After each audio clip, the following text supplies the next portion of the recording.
그날 전 도서관에서 중간고사 준비로 한참 공부에 집중하고 있었습니다.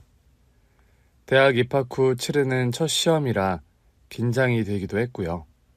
어떻게 해서든 좋은 성적을 받아 2학기에도 장학금을 받아야겠다는 생각에 공부를 소홀히 할 수가 없었어요. 점심 식사 후 몰려드는 식곤증을 이겨보려고 커피를 한 잔 마셔야겠다고 일어서려는데 마침 언니 진경이에게서 전화가 왔습니다. 민경아, 지금 어디야? 나? 나 지금 도서관인데 왜? 언니 무슨 일 있어? 수화기 너머에서 들리는 언니의 목소리가 심각했습니다. 언니는 잠시 머뭇거리더군요. 저기 민경아, 너 잠시 이리로 와줄 수 있어? 보호자가 있어야 한다고 해서 그래. 어? 보호자? 언니 거기가 어딘데? 보호자가 필요하다는 말에 놀라서 전 바로 가방을 챙겨 언니가 말해준 곳으로 택시를 타고 달려갔습니다. 택시가 멈춰선 곳은 대학병원 앞이었습니다. 전 언니가 큰 병에 걸렸나 싶어 겁이 덜컥 나더군요. 부모님이 모두 암으로 돌아가셨던 탓에 병원에만 오면 전 불안해졌습니다. 언니, 병원에는 왜 온 거야? 어디 아픈 거야? 언니는 산부인과 외래 대기실 의자에 앉아 있었습니다. 얼굴이 말이 아니더군요. 그렇지 않아도 언니는 몇 달 전부터 잘 먹지도 못하고 잘 자지도 못하는 눈치였습니다. 그렇게 좋아하던 치킨도 마다하고 어떨 땐 밥을 먹다가 헛구역질을 하기도 했습니다. 그런 언니가 걱정돼 병원에 가보자고 했지만 언니는 괜찮다는 말만 되풀이할 뿐이었죠. 그런데 이렇게 제 발로 병원을 찾은 언니를 보니 올 것이 왔구나라는 불안이 또다시 밀려왔습니다. 민경아, 놀라지 말고 들어? 나 임신 중독증이래. 의사 선생님이 상태가 좋지 않다고 입원하자고 하셔. 언니, 그게 무슨 말이야? 임신 중독증이라니? 그럼 지금 언니... 전 끝까지 말을 잇지 못했습니다. 언니가 임신을 하다니요. 전혀 예상하지 못했던 언니의 말에 전 충격을 받았습니다. 하지만 아픈 언니의 얼굴을 보니 더 이상 캐물을 수가 없었어요. 우선 입원 수속부터 한 뒤 언니가 병실로 들어가는 걸 보고선 필요한 물건을 챙기러 집으로 갔습니다. 치약, 칫솔, 수건 등 필요한 물건을 가방에 넣는데 마음이 복잡하더군요. 저보다 6살 위인 언니는 제게 엄마나 다름없었습니다. 중학교 1학년 때 엄마가 암으로 돌아가신 뒤 언니는 저를 엄마처럼 돌봤습니다. 집안 살림은 물론이고 제 공부며 학교 생활 등 엄마 없는 빈자리를 채우기 위해 애를 썼죠. 덕분에 전 엄마가 없는 슬픔을 조금씩 이겨낼 수 있었는데요. 그때 언니가 지금 제 나이였었던 걸 생각하면 언니에게 한없이 감사할 따름이었습니다. 민경아, 임신 중독증이라고 해서 많이 놀랐지? 응, 언니. 미안해. 너한테 몇 번이고 얘기해야지 그랬는데 차마 입이 안 떨어지더라. 알아, 언니 마음. 그러니까 오늘은 아무 말 말고 푹 쉬어. 의사 선생님이 지금은 안정이 제일 중요하다고 하셨잖아. 전 아기 아빠가 누구냐고 묻고 싶은 마음이 간절했습니다. 하지만 도저히 언니에게 물을 용기가 나지 않더군요. 언니가 아기 아빠가 아닌 저에게 연락을 한 걸 보면 분명 무슨 문제가 있다 싶었기 때문입니다. 그리고 그런 저의 예감을 틀리지 않았습니다. 회사 거래처에서 만난 사람인데 임신했다는 얘기를 들은 뒤론 내 전화를 안 받아. 며칠 뒤 퇴원을 앞두고 언니는 제게 아기 아빠에 대한 이야기를 먼저 꺼냈습니다. 자세한 말은 하지 않았지만 언니 이야기로 미루어 짐작해 보건대 아기 아빠는 아기를 책임지지 않으려는 게 분명했습니다. 하도 연락이 안 돼서 제식씨 회사에 찾아갔었지. 근데 한 달 전에 그만뒀다고 하더라고. 아기 아빠 이름이 제식이라고 했습니다. 박제식. 나도 어떻게 해야 할지 막막했지. 근데 아기가 무슨 죄니? 나한테 찾아온 소중한 생명인데. 언니 얘기를 듣고 있자니 분통이 터졌습니다. 당장이라도 그 박재식이라는 자식을 만나서 아기는 어떻게 할 거냐며 따지고 싶었죠. 그래서 언니가 잠든 틈을 타서 박재식이라는 이름의 번호를 찾아내 전화를 걸어봤는데요. 글쎄 없는 번호로 나오더군요. 곳에 전화번호를 바꾼 게 틀림없었습니다. 그리고 언니에게는 말하지 않았지만 사실 그자가 다녔다는 회사에도 찾아갔었습니다. 언니가 얘기한 그대로 사직서를 낸 게 맞았습니다. 아빠, 언니 이제 어떡해요? 우리 언니 불쌍해서 어떡해요? 그 작자의 회사에 갔다가 아무런 정보도 얻지 못하고 허탕을 치고 돌아오던 날, 전 아버지를 찾아가 엉엉 울었습니다. 아버지 역시 3년 전 암으로 돌아가셨는데 언니와 나만 달랑 남겨놓고 먼저 간 아버지가 그날만큼은 원망스럽더군요. 아빠가 그렇게 가지만 않았어도 우리 언니 이런 꼴 당하지 않았을 텐데. 아버지 앞에서 실컷 울고 나니 마음이 좀 가라앉더군요. 집으로 돌아오는 길에 나라도 힘을 내서 언니 편이 되어줘야겠다고 다짐했습니다. 언니, 지금까지는 언니가 날 돌봐줬지만 이젠 내가 언니 힘이 되어줄게.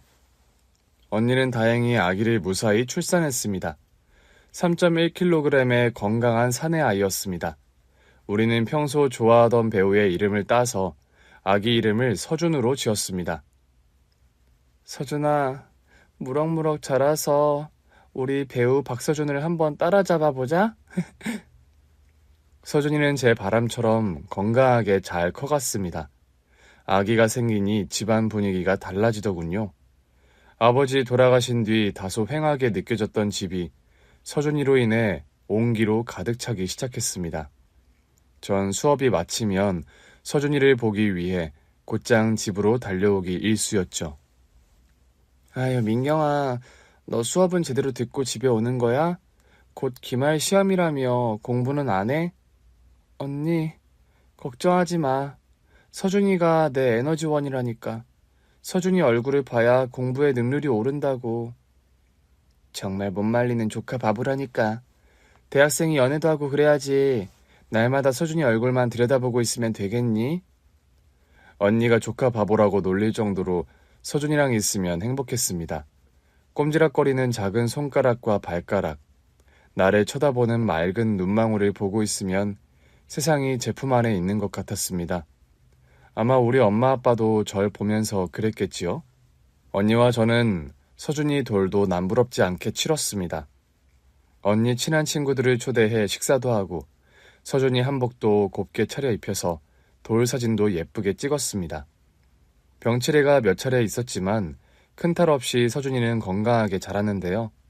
그런데 서준이가 6살이 되던 해 언니와 저에게 또다시 예기치 못한 큰 어려움이 찾아왔습니다. 그날은 서준이 유치원 재롱잔치에서 돌아오던 날이었습니다. 서준아, 어쩜 서준이는 그렇게 연기를 잘하니? 이모는 우리 서준이밖에 안 보이더라. 이모 정말이지. 나 경태보다 훨씬 잘했지? 그럼 이모는 경태가 뭐라고 하는지 들리지도 않더라. 근데 우리 서준이는 목소리도 크고 발음도 정확하고 오늘의 주인공은 우리 서준이라니까. 그치 언니? 그래. 언니 왜 그래? 어디 아파? 유치원에서 돌아오는 차 아니었는데요. 운전대를 잡은 언니가 땀을 비오듯 흘리고 있는 겁니다. 언니, 안 되겠다 언니. 저 옆에 차 세워봐. 아니야 괜찮아. 괜찮긴 지금 언니 얼굴이 하얗게 질렸단 말이야. 제 독촉에 언니는 차를 도로 옆 빈 공간에 세웠습니다. 그리곤 통증을 이기지 못했는지 운전대 앞에서 기절해버렸습니다. 언니! 엄마! 언니는 119의 구급차에 실려 병원으로 옮겨졌습니다. 응급실 당직 선생님이 이리저리 진찰을 해보더니 몇 가지 검사를 더 하자고 하더군요. 또다시 불안감이 밀려왔습니다. 하지만 서준이가 옆에 있으니 티를 낼 수가 없었습니다. 이모, 엄마 많이 아파? 아니야, 서준아. 엄마 주사 맞으면 금방 나을 거야. 근데 엄마 왜 계속 잠만 자는 거야? 그건 엄마 낫게 하려고 의사 선생님이 잠자는 주사를 놓아서 그래. 엄마가 저렇게 자야지 빨리 나을 수 있어. 눈물을 뚝뚝 흘리며 걱정하는 서준이를 이모 댁에 잠시 맡겨두고 전 언니의 경과를 보기 위해 다시 병원으로 달려왔는데요. 담당 의사 선생님의 진단 결과를 듣고선 그만 저도 눈물을 터뜨리고 말았습니다. 언니가 유방암, 그것도 말기라는 겁니다. 선생님, 그럴 리가요. 언니 얼마 전 건강검진 받았는데 별 이상 없다고 그랬었어요. 동생분께 얘기를 안 하셨나 보네요. 재검 받으라는 통지가 갔는데 그대로 방치하셨더라고요. 네? 언니한테 재검 받으라는 통지를 하셨다고요? 언니는 아마 두려웠을 겁니다. 엄마에 이어 아빠까지 암으로 세상을 떠났으니 혹시나 하는 불안에 차일피일 재검을 미뤘었을 것 같아요. 남들은 부모님이 암으로 돌아가신 가족력이 있으니 더 건강관리를 잘해야 한다고 얘기를 하는데요. 정작 당사자들에게는 병원에 와서 검사를 받는다는 게 일종의 트라우마 같은 거거든요. 게다가 어린 아들에다 동생까지 책임지고 있는 가장이다 보니 혹시나 암에 걸렸을까봐 그 진실을 아는 게 두려웠을 겁니다. 언니의 그런 마음을 헤아리다 보니 눈물이 쏟아졌습니다. 바보같이 자기 건강부터 챙겼어야지. 유방암 말기 진단을 받은 언니는 딱 4년을 더 살았습니다. 서준이가 초등학교 3학년, 10살이 되던 해에 부모님 곁으로 떠났습니다. 부모님이 계신 납골당 바로 옆에 언니 사진을 두며 얼마나 울었는지 모릅니다. 언니, 나만 두고 가면 어떡해? 나만 이 세상에 덩그러니 두고 떠난 언니도 부모님도 모두 원망스러웠습니다. 아빠, 엄마, 나 이제 언니 없이 어떻게 살아? 나도 데려가 달란 말이야. 하늘도 원망스러웠습니다. 그렇게 한참을 소리내서 울고 있는데 어디선가 또 다른 울음소리가 들리는 겁니다. 엄마, 엄마. 서준이였습니다. 제 슬픔 때문에 미처 챙기지 못한 서준이가 언니 사진 앞에서 엉엉 소리내 울고 있더군요. 서준아, 이모, 서준이와 저는 한참을 부둥켜 안고 울었습니다. 울면서 이런 생각이 들더군요. 그래, 난 혼자가 아니야. 서준이, 우리 서준이가 있잖아. 10살짜리 아이가 그렇게 위로가 될 줄 몰랐습니다. 서준이 때문에 제가 혼자 남겨지지 않았다는 게 너무 큰 위로가 되더군요. 저와 서준이는 그렇게 서로를 의지하며 언니와 엄마 잃은 슬픔을 조금씩 이겨내 갔습니다. 이모, 빨래통에 수건은 분리해서 넣어야 한다고. 나 내가 몇 번이나 얘기해. 야, 이서준, 너 이모한테 잔소리 금지라고 했지? 이모는 도대체 이 쉬운 걸 왜 맨날 까먹는 거야? 에휴, 이해가 안 되네. 어라, 너 방금 그 얘기 네 엄마랑 똑같다? 어쩜 잔소리하는 건 그리 붕어빵이니? 내가 이모 안 닮고 엄마 닮아서 다행이지 뭐. 이모 닮았어 봐. 집이 온통 쓰레기장일걸? 참네. 이모가 바빠서 그렇지 맘먹고 청소하면 너 아마 깜짝 놀랄걸? 6학년이 되면서 서준이는 청소, 세탁기 돌리기 등 간단한 집안일을 도와주었습니다. 전 엄마 없이 자라는 것도 마음 아픈데 너무 일찍 처리되는 건 아닌가 싶어 신경이 쓰이더라고요. 서준아, 너 세탁기는 이모가 돌린다고 했지? 넌 그냥 세탁기 통에 네 옷 넣기만 하면 된다고. 이모, 그렇게 말하고선 일주일 동안 세탁기 통 안 빨래 그대로 뒀잖아. 나 그래서 체육복 못 입었단 말이야. 정말? 이모가 바빠서 깜빡했네. 미안 서준아. 그럼 체육 시간에 어떻게 했어? 어떡하긴 옆반 경태한테 빌려서 입었지. 아이고 우리 서준이 잘했네. 다음부턴 이모가 절대 안 까먹고 꼭 세탁기에 놓을게. 덤벙거리는 저와 달리 서준이는 언니를 닮아 꼼꼼하고 알뜰했습니다. 서준아, 너 맘에 드는 거 아무거나 골라봐. 이모가 한턱 쏜다. 이모 돈을 그렇게 막 쓰면 돼? 한 푼이라도 아껴서 결혼 자금 모아야지. 뭐? 결혼? 결혼 자금은 또 뭐야?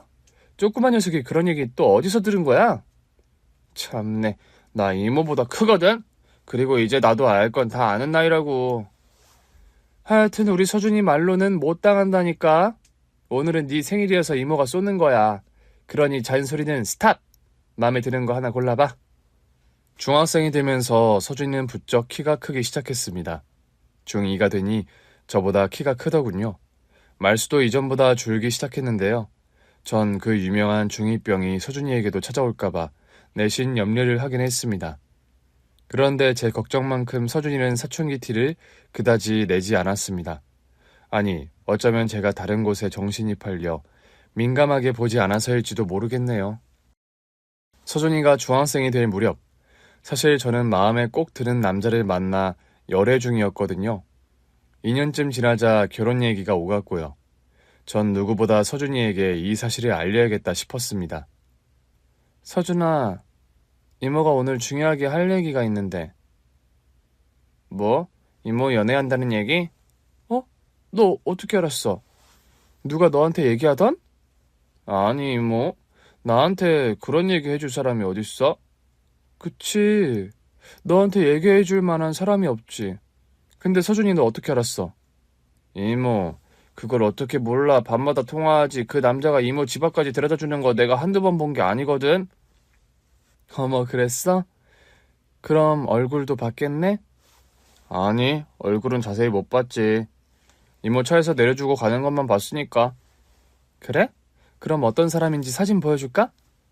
전 핸드폰을 꺼내 남자친구와 찍은 사진을 서준이에게 보여줬습니다. 제 핸드폰을 가만히 들여다보던 서준이 표정이 점점 일그러지기 시작하더군요. 이모, 이 사람이 정말 이모 남친 맞아? 응, 이모 남친 잘생겼지?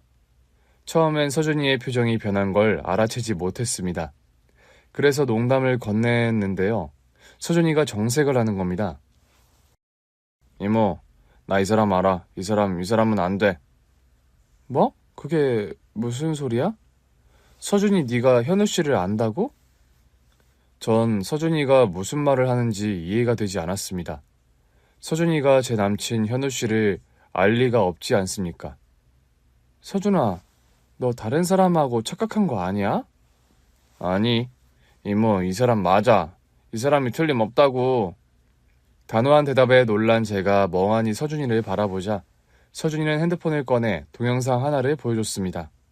그런데 그 동영상에는 서준이 말대로 현우 씨가 언니와 함께 웃으며 생일 축하 노래를 부르고 있었습니다.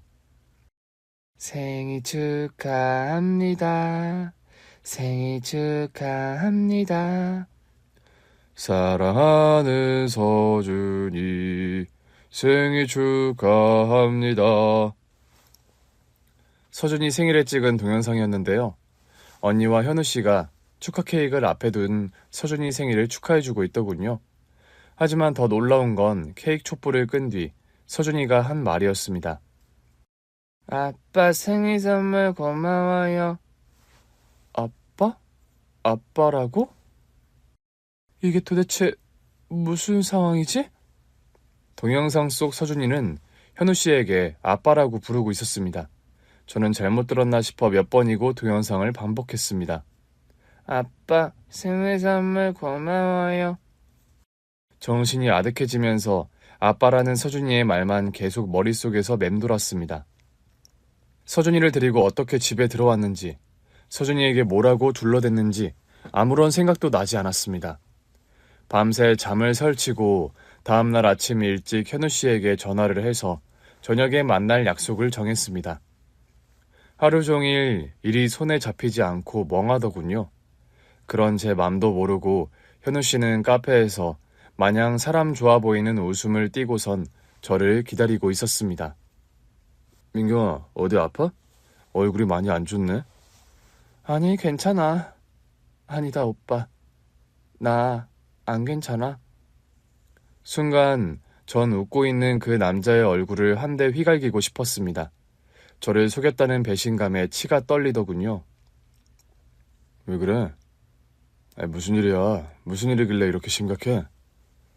분위기가 심상치 않음을 눈치챈 현우 씨는 근심 어린 표정으로 제 손을 잡았는데요. 전 그 손을 확 뿌리쳤습니다. 오빠 그동안 나 속인 거 없어?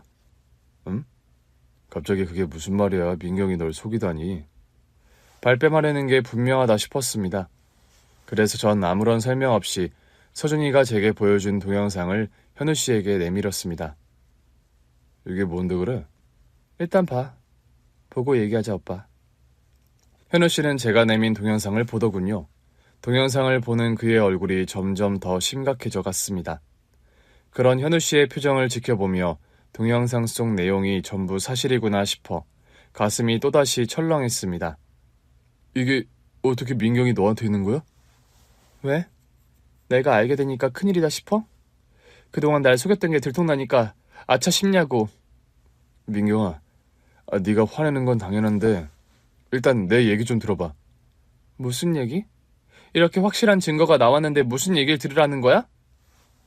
야, 민경아, 오해야, 오해. 내가 다 설명할게. 오해? 서준이가 이렇게 아빠라고 부르고 있는데 무슨 오해라는 거야? 왜? 우리 언니도 서준이도 모르는 사람이라고 잡아떼 보시지? 언니? 그럼 이 동영상 속 진경 씨가 민경이 네 언니였어? 그래, 우리 언니야. 암으로 죽었다는 언니. 세상 참 좁지? 서준이 아니었으면 나 속아서 결혼할 뻔했잖아. 오빠가 달래는 소리도 오해라는 하소연도 귀에 들어오지 않았습니다. 그동안 나를 속였다는 배신감에 눈물까지 나더군요. 앞으로 나한테 연락하지 마. 저런 인간에게 눈물까지 보이고 싶지 않다는 마지막 자존심에 울음을 꾹 참으며 카페를 나왔습니다. 현우 씨가 바로 따라 나와서 저를 붙들더군요.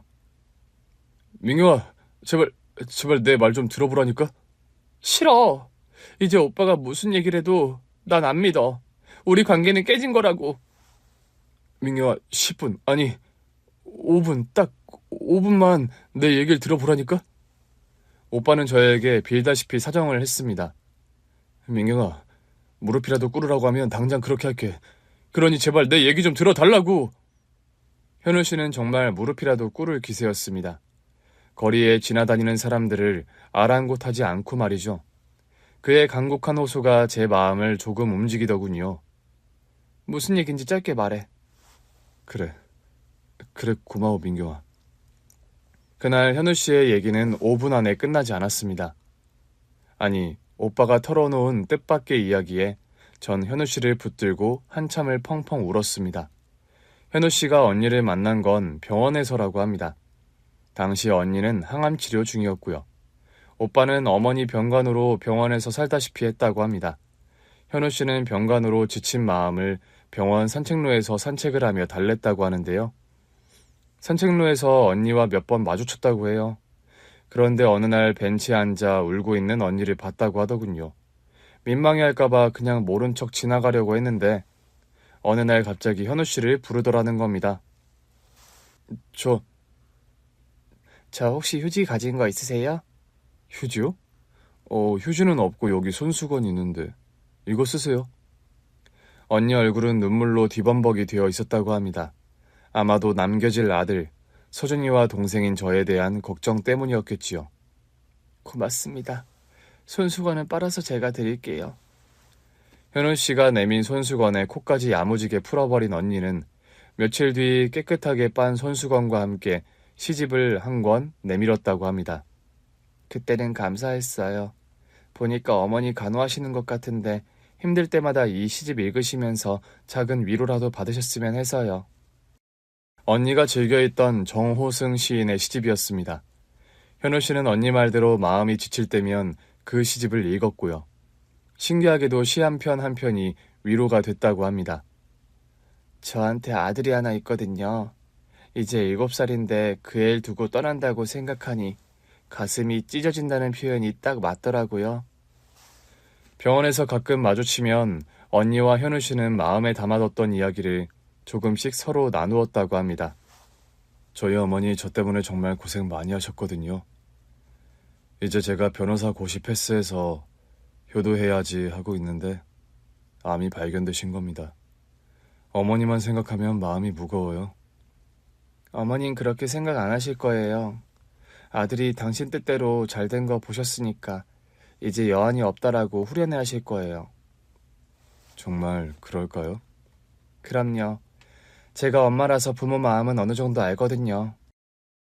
언니는 언니대로, 현우 씨는 현우 씨대로 가슴에만 담아뒀던 이야기를 나누며 서로에게 위로가 됐던 것 같습니다. 제가 언니를 살핀다고는 했지만 동생인 저에게도 할 수 없었던 이야기가 있었을 듯 합니다. 현우 씨 어머니는 몇 달 후 운명을 달리하셨고요. 장례를 치르는데 언니가 많은 도움을 줬다고 했습니다.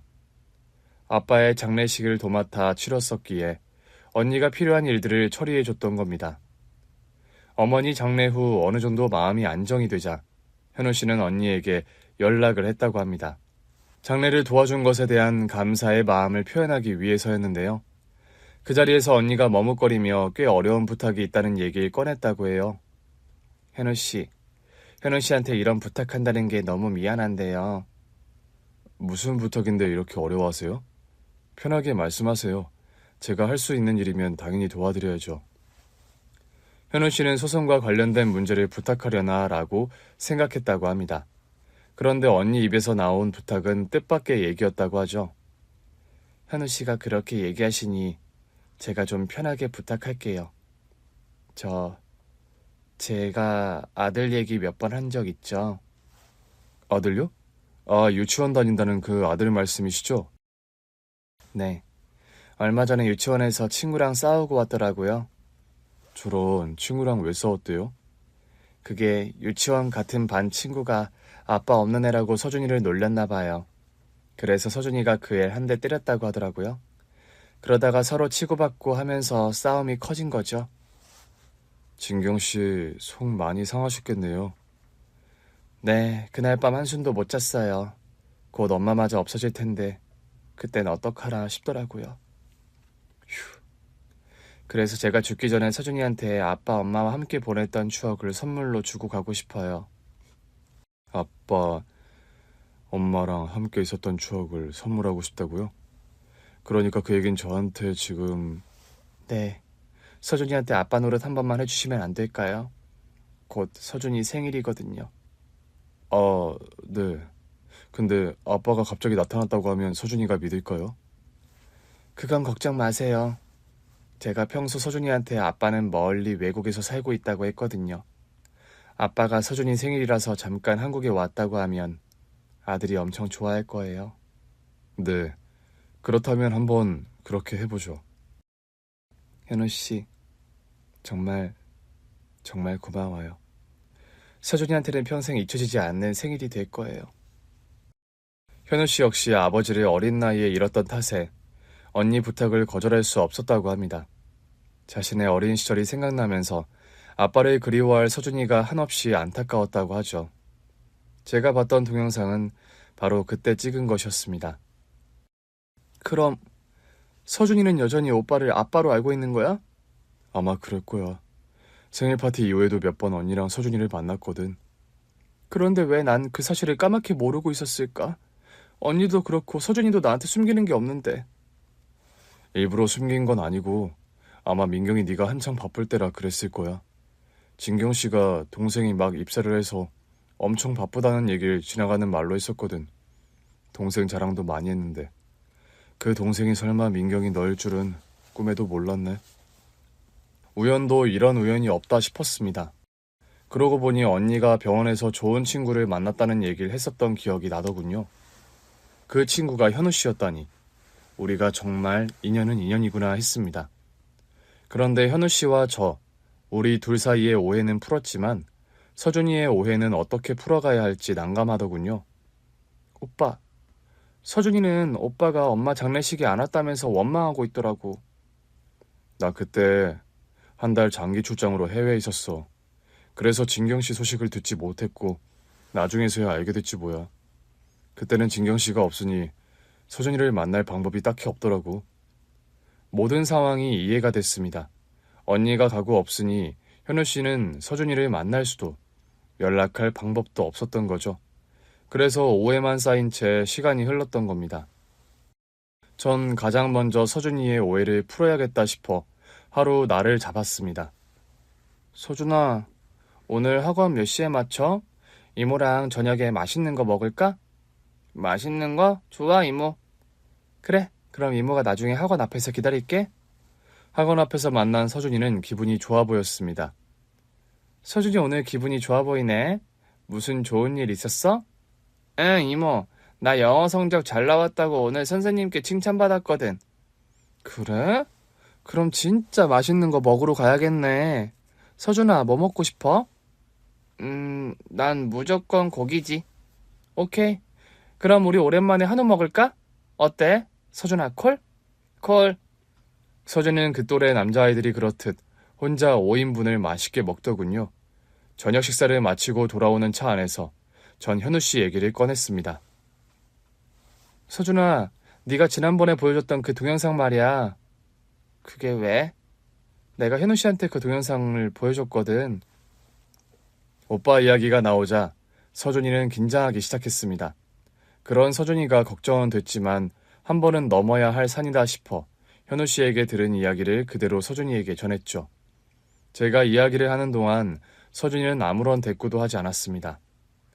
그래서 서준아, 이모는 현우 씨 이해가 되거든. 그러니까 이모, 그 사람이 내 진짜 아빠가 아니고 엄마랑 짜고 날 속였다는 거지? 어? 아니, 서준아, 그런 게 아니라 난 진짜 아빠인 줄 알았는데 어떻게 그럴 수가 있어? 서준아, 그러니까 그게 엄마도 미워. 다 밉다고. 차에서 내린 서준이는 제 방으로 문을 쾅 닫고 들어가 버리더군요.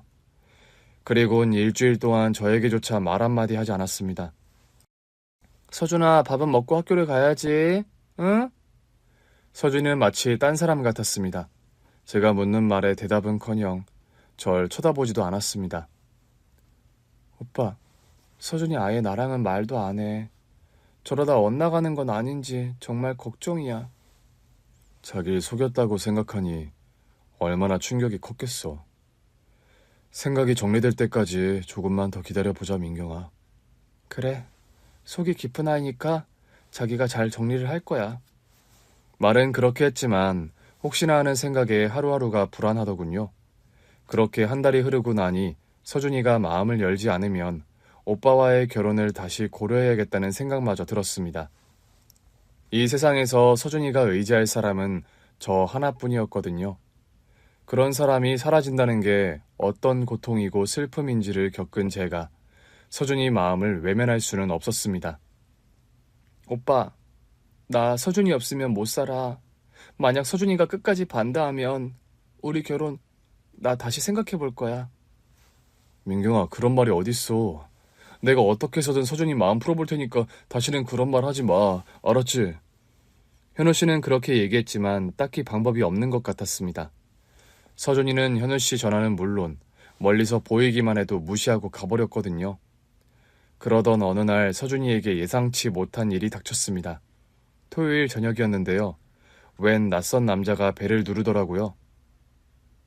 누구세요? 여기 서준이 집 맞죠? 중년의 남자 목소리였습니다. 전 무슨 일인가 싶어 문을 열었는데 그 남자는 묻지도 않고 성큼 들어와 거실 소파에 앉더군요. 아이고, 서준이 잔다고 몇 달을 헤맸네. 우리 서준이 지금 집에 있죠? 우리 서준이라고? 전 어안이 벙벙했습니다. 대체 누구길래 서준이를 우리 서준이라 부르며 찾나 싶었습니다. 뭐하니, 그쪽 진경이 동생 맞죠? 그럼 나한테는 처제가 되는 건가? 처제라뇨? 도대체 무슨 말씀이신지. 진경이한테 혹시 얘기 들었나 모르겠네. 나 박재식이라고 서준이 아빠 되는 사람입니다. 박재식이라는 이름이 그 남자 입에서 나오는 순간 소름이 쫙 끼쳤습니다. 박재식, 어떻게 잊을 수가 있겠습니까? 언니가 임신한 사실을 알고 언니와 서준이를 헌신짝 버리듯 버렸던 사람인데요. 당신이 왜 여길 어떻게 알고? 가슴이 벌렁거리고 숨이 가빠왔습니다. 저도 모르게 목소리가 떨리더군요. 왜라니, 처제? 아빠가 자식 찾는 건 당연하지. 이거 너무 섭섭한데? 이젠 아예 대놓고 반말이었습니다. 전 당장 나가라고 소리치고 싶더군요. 그런데 그때 친구 만나러 나갔던 서준이가 돌아오는 소리가 들렸습니다. 아이고, 네가 서준이구나. 거실에 들어선 서준이는 낯선 사내를 보고선 저 사람 누구야? 라는 눈빛으로 절 쳐다보더군요. 이 녀석 안 본 새 이렇게 컸구나. 너 지금 몇 살이야? 그러니까 네 엄마가 그때 널 가졌다고 한 게 14, 5년 전이니까 14살? 아니, 15살인가? 서준아, 신경 쓸 거 없으니 넌 네 방에 들어가. 어허이, 무슨 소리야, 저제? 친아버지가 이렇게 떡하니 살아 돌아왔는데 신경 쓸 거 없다니. 뭐, 뭐라고요? 친아버지라고요? 서준이의 목소리도 놀라움에 떨리고 있었습니다. 그래, 내가 네 애비다. 이리 와, 아들. 아버지가 한번 안아보자. 박재식. 그자의 뻔뻔스러움에 더 이상 참을 수가 없었습니다. 나가요, 당장. 왜 그래, 처제? 놀라서 그래? 나 당신 같은 사람 처제 아니니까 당장 나가라고요. 아니, 아빠가 자기 아들 보겠다고 찾아왔는데. 더 이상 듣고 있을 수가 없었습니다. 누가 당신 아들이야? 서준이는 우리 언니 아들이라고. 나가! 서준이는 당신 같은 사람 아빠로 둔 적 없으니까 당장 나가라고. 에헤이, 처제. 그렇게 흥분하지만 말고 내 말도 좀 들어보라고. 그동안. 아니? 당신 말 듣고 싶지 않아. 나가! 경찰 부르기 전에 당장 나가라고.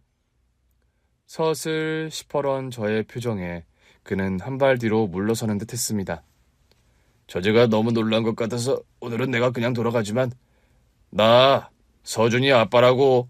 부자의 전륜을 저제가 끊을 수 있을 것 같아? 박재식. 그자가 돌아간 뒤에도 한참을 마음이 가라앉지 않더군요. 제가 이렇게 놀랐는데 서준이는 어떨까 걱정이 컸습니다. 서준아, 괜찮아? 서준이 방을 노크하고 조심스럽게 문을 여니 서준이가 불도 켜지 않은 채 책상 위에 앉아서 울고 있더군요. 이모, 나 뭐가 뭔지 아무것도 모르겠어. 아빠라고 알고 있던 사람은 아빠가 아니라고 하고 낯선 남자가 나타나서는 자기가 친아빠라고 하고. 그래, 서준아, 이모가 미안해. 나 정말 뭐가 뭔지 모르겠고 어떻게 해야 할지도 하나도 모르겠어. 서준이와 부둥켜 안고 한참을 울었습니다. 15살 어린 나이에 겪지 않아도 될 모진 시련을 겪게 하는 것 같아 마음이 아프고 힘들었습니다. 언니에게 서준이를 잘 키우겠다고 약속했는데 너무 부족한 이모인 것 같다는 자책마저 들었습니다. 서준아, 이모가 잘 해결할 테니 넌 아무 걱정하지 말고 푹 자. 서준이를 재운 뒤 박재식 그자가 갑자기 왜 서준이를 찾아왔을까? 그 이유에 대해 고민하기 시작했습니다. 아무리 생각해봐도 모르겠더라고요. 언니가 임신한 사실을 알고 종족을 감췄던 그가 왜 지금에야 나타난 걸까요? 그것도 서준이 친부라고 주장하면서 말이죠. 그 이유는 오래 고민할 필요도 없이 다음날 바로 밝혀졌습니다. 어떻게 알았는지 제가 다니고 있는 회사 앞으로 절 찾아왔더라고요. 아, 저제 여기야, 여기.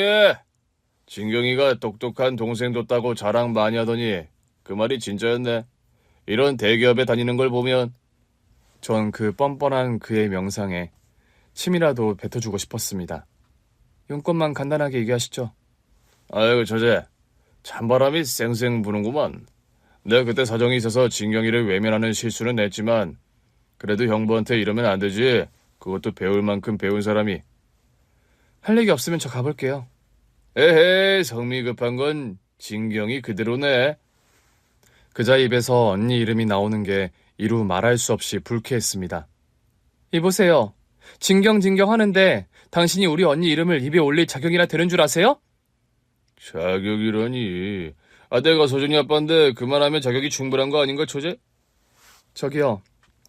말끝마다 처제라고 하시는데 저 당신 같은 사람 형부로 둔 적 없고요. 할 말 없으면 이만 일어날게요. 아, 처제. 언니 일 때문에 그래? 나도 진경이가 암으로 그렇게 세상 빨리 떠날 줄 몰랐지. 그건 나도 마음이 아프다고. 뭐? 마음이 아프다고? 당신이 뭔데 이제 와서 마음이 아프다는 거야? 라는 말이 목구멍까지 올라왔습니다. 하지만 저런 인간, 더 이상 상종을 말아야겠다 싶어 자리를 떠나려고 하는데요. 그의 한마디가 저의 분노를 폭발시키고 말았습니다. 근데 처제 그거 알아? 언니가 죽으면서 남긴 재산이 꽤 된다고 하던데. 그거 서준이 몫이잖아. 아, 그때서야 그 인간이 왜 서준이를 찾아왔는지 알게 되었습니다. 순간 피가 거꾸로 솟구쳐 오르는 것 같더라고요. 뭐라고? 언니가 남긴 재산이 뭐 어쨌다고? 당신이 그러고도 사람이야? 내가 이 말까지는 안 하려고 했는데 그러니까 사람 말을 왜 끝까지 안 듣냐고. 다시는 서준이 앞에 나타나지 마. 아빠는 무슨 아빠야? 법적으로 서준이 보호자는 엄연히 나라고. 어허, 그래. 법대로 하자 이거지? 그래, 그럼 법대로 한번 해보자고. 내가 이렇게 유전자 검사까지 다 했으니 누가 유리할지 잘 생각해봐, 처제. 능글거리며 웃는 그의 얼굴이 악마 같아 보였습니다. 가슴이 답답하고 속이 울렁거려 도저히 일에 집중할 수가 없더군요. 결국 조퇴를 하고 집으로 왔는데요. 집에 돌아와서도 마음이 쉽게 안정이 되지 않는 겁니다. 그때 마침 현우 씨한테 전화가 왔죠. 민경아, 왜 이렇게 목소리가 안 좋아? 어디 아파? 따뜻한 현우 씨의 목소리를 듣자 눈물부터 났습니다. 오빠. 왜 그래? 무슨 일이야? 서준이 때문에 그래? 아니, 서준이 때문이 아니고. 전 박재식 그자가 갑자기 서준이를 찾아왔다는 것에서부터 오늘 낮에 있었던 일까지 모조리 현우 씨에게 이야기를 했습니다. 제 얘기를 들은 오빠는 한달음에 집으로 달려왔더군요. 민경아, 걱정하지 마. 그자가 아무리 친아빠라고 우겨도 서준이를 쉽게 데려갈 수는 없어. 정말? 유전자 검사까지 했다고 날 협박하던데. 그래도 서준이를 키운 건 언니랑 민경이 너고 그자가 서준이 임신한 걸 알고 일부러 연락을 끊었다면서. 그렇긴 한데 그자는 친부고 난 이모잖아. 민경아, 법적인 문제는 나한테 맡겨. 내가 서준이 꼭 지킬게. 제 남자친구가 변호사라는 사실이 그때만큼 든든했던 적이 없었던 것 같습니다. 현우 씨는 법적인 문제에 대해 열심히 알아봐 주었을 뿐만이 아니고요. 박재식을 만나는 일도 저 대신 했습니다. 민경아, 박재식한테 만나자는 연락이 오면 나한테 연락해. 내가 대신 만나서 상대할 테니까. 박재식은 저와 연락이 되지 않자 서준이 학교까지 찾아가기도 했습니다. 하루는 서준이가 근심 어린 표정으로 제 방에 와서 묻더군요. 이모, 그 사람 말이야. 서준아, 누구? 아빠라는 사람. 너 혹시 그 사람 만났니? 응, 학교 앞에서 날 기다리고 있더라고. 그래서 그자가 무슨 얘기를 너한테 했어? 나보고 햄버거 좋아하느냐고 묻더니 맥도날드로 데리고 가더라고. 그래서 햄버거만 먹고 나왔어? 아니, 자기가 친아버지니까 이제부터 자기랑 살 거라고. 뭐야? 그자가 너한테 그런 말을 했다고?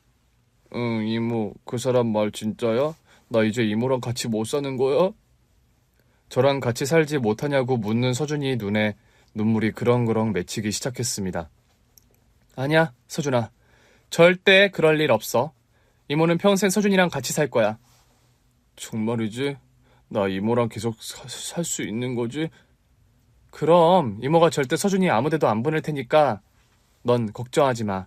알았지? 응, 이모, 나 절대 보내면 안 돼. 알았지? 그럼 우리 서준이 절대 어디에도 안 보낸다니까? 서준이가 안심하며 제 방을 나가자마자 전 현우 씨에게 전화를 해서 그자가 서준이를 찾아왔었다는 이야기를 전했습니다. 오빠는 서준이를 직접 만나서 얘기를 들어보고 싶다고 하더군요. 전 조심스럽게 현우 씨 얘기를 서준이에게 전했는데요. 서준이는 선선히 오빠를 만나겠다고 하더군요. 서준이 안 본 새 많이 컸네. 네, 안녕하세요. 처음엔 어색해하던 서준이는 현우 씨가 이것저것 물으면서 챙겨주자 마음을 서서히 열기 시작하는 것 같았습니다.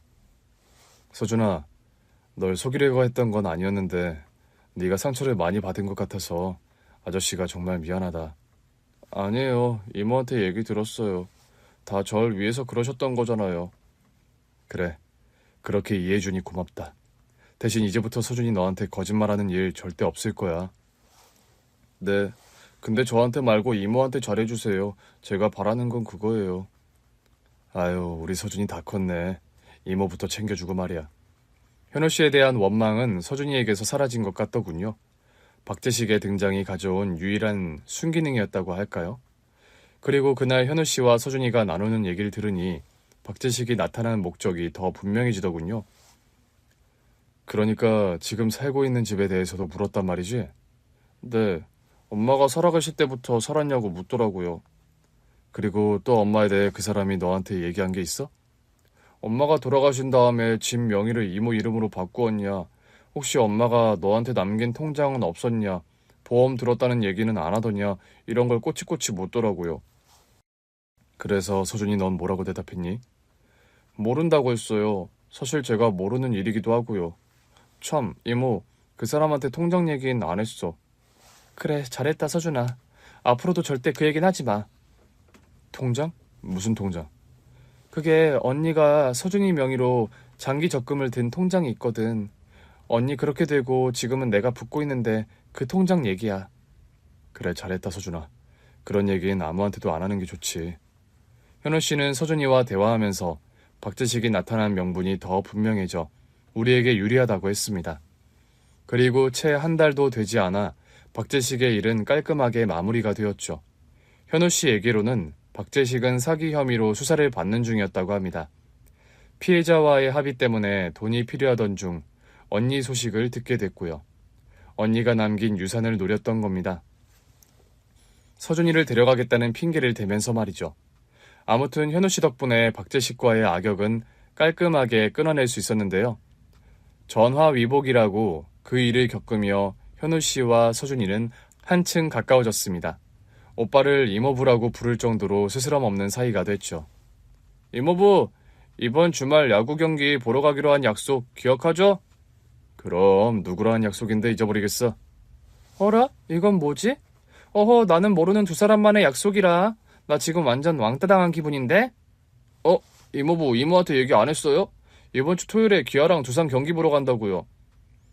아니, 난 당연히 서준이 네가 얘기할 줄 알았지. 아하, 우리 이모 뒤끝 장렬인데 이모부 큰일 났네요. 그러게, 이왕 이렇게 된 거 서준아 우리 둘이서만 살짝 갈까? 그럴까요? 야, 이서준, 너 집에 들어올 생각하지 마. 오빠도 마찬가지야. 각오하라고. 아이쿠, 이모 특히 나온다. 서준아, 얼른 우리 도망가자. 서준이와 웃고 떠드는 현우 씨 모습을 보면서 한 번은 이런 생각을 한 적이 있습니다. 어쩌면 우리는 언니가 하늘에서 이어준 인연일지도 모른다는 생각 말입니다. 당연히 현우 씨는 결혼해서도 서준이가 우리와 함께 살아야 한다고 여겼고요. 서준이 역시 제가 결혼을 하면 가족이 한 사람 더 생기는 거라고 좋아하고 있습니다. 서준인 아들 같은 조카라고 할까요? 생각해보면 서준이, 나, 현우 씨, 우리 셋은 비슷한 아픔을 가진 사람들입니다. 태어나기 전부터 아빠에게 버림을 받았었고 어린 나이에 엄마를 잃은 조카 서준이 역시 어린 나이에 엄마를 잃었고 아빠와 하나뿐인 언니마저 떠나보내야 했던 나, 현우 씨도 아빠를 그리고 엄마를 암으로 잃었죠. 그런 아픔을 겪으며 가족의 소중함을 누구보다도 알기에 우리는 서로를 더 귀하게 여기는 것인지도 모르겠습니다. 또 누군가 아파할 때 더 아파하면서 서로가 서로를 보듬는 것인지도 모르겠습니다. 이제 내일이면 현우 씨와 저는 친지들과 하객들 앞에서 100년 해로의 거룩한 서약을 할 것입니다. 저와 현우 씨는 서로가 서로에게 평생 든든한 버팀목이 되기로 약속했습니다. 서준이가 그 안정감 속에서 잘 자랄 수 있도록 말이죠. 이 글을 읽으시는 여러분도 저희가 꾸려갈 가정을 위해 많은 응원해주세요. 긴 글 읽어주셔서 감사합니다. 오늘 준비한 사연은 여기까지입니다. 재미있게 들으셨다면 구독과 좋아요, 알림 설정까지 눌러주세요. 그럼 저는 다음 사연으로 찾아뵐게요. 오늘도 건강하고 행복하세요.